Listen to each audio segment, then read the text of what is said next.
अस्सलाम वालेकुम नाजरीन, आवर न्यूज में आपको खुश आमदीद कहते हैं। मैं हूं अदनान अली मुर्तजा। खबरों की इब्तिदा करते हैं डेरा गाजी खान से, जहां से मियां जावेद की रिपोर्ट के मुताबिक पॉलिटिकल असिस्टेंट कोह सुलेमान व commandant border military police Mohammad Hamza Salik और एसपी हसन जावेद ने कमिश्नर ऑफिस में मुश्तरका प्रेस कॉन्फ्रेंस करते हुए कहा कि मुश्तरका ऑपरेशन और बेहतर हिकमत अमली से लादी गैंग के अहम रुकन बॉर्डर मिलिट्री पुलिस और थाना कोट मुबारक में 30 के करीब मुकदमात में मतलूब हारून जियानी वल्द अलियास को मुकाबले में हलाक करके गैंग की कमर तोड़ दी है। रात गए मोटरसाइकिल सवारों ने कबायली इलाका पुलिस और बीएमपी पर फायरिंग की। बीएमपी और पुलिस ने जवाबी फायरिंग की। मुकाबले में मारा जाने वाला डाकू रिकॉर्ड याफ्ता फोर्सेस के मुश्तरका ऑपरेशन से बड़ी कामयाबी मिली। Border military police, Punjab police और रेंजर्स मुस्तकबिल में भी मुश्तरका ऑपरेशन करेंगे। बिस्मिल्लाहिर्रहमानिर्रहीम। आप सबको इधर वेलकम करते हैं। आज की प्रेस कॉन्फ्रेंस जी, कल जो एक पुलिस मुकाबला हुआ उधर थाना सीमेंट फैक्ट्री के एरिया में, उसके मुतल्लिक है।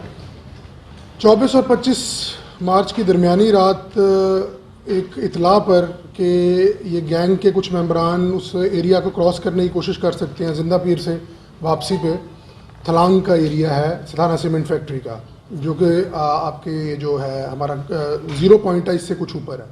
तो इधर इतला थी कि इधर से ये क्रॉस कर सकते हैं। तो गश्त हमारा पुलिस का और रेंजर्स का वैसे भी चलता रहता है।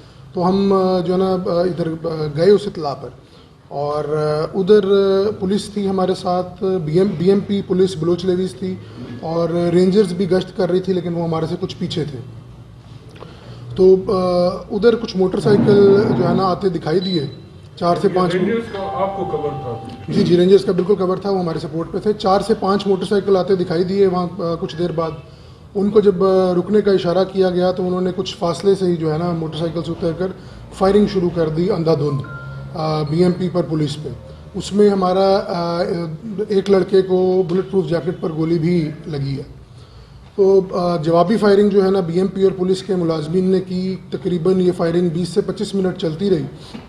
उसके बाद कुछ जो है ना मोटरसाइकिलों के स्टार्ट होने की आवाज़ आई और मोटरसाइकिल वहाँ से चले गए। जब उस मौके पर पहुंचकर देखा फोर्सेस ने, तो उधर एक शख्स जो है ना वो शदीद मजरूब हालत में पड़ा था और वो तकरीबन हमारे उधर पहुंचने के 2 से 3 मिनट के अंदर ही एक्सपायर हो गया। तो उसकी जो आइडेंटिफिकेशन है वो बीएमपी ने भी और पुलिस ने भी हारून जियानी वल्द इलियास के नाम से की। हारून जियानी जो है वो बड़ा एक्टिव मेंबर है लादी गैंग का, और अगर ये कहा जाए कि इनका आजकल खुद ही के बाद सेकंड इन कमांड है तो ये बिल्कुल ठीक होगा। हारून वल्द इलियास। जो हम इकट्ठे बैठे हैं, ये इस चीज़ की निशानदेही है कि जो फोर्सेस हैं उसमें मुकम्मल कोऑर्डिनेशन है। कल भी हमारी एक आला सतह का इजलास हुआ जिसमें ये चीज़ों का फैसला हुआ और उसका नतीजा भी आज आपके सामने आ गया है।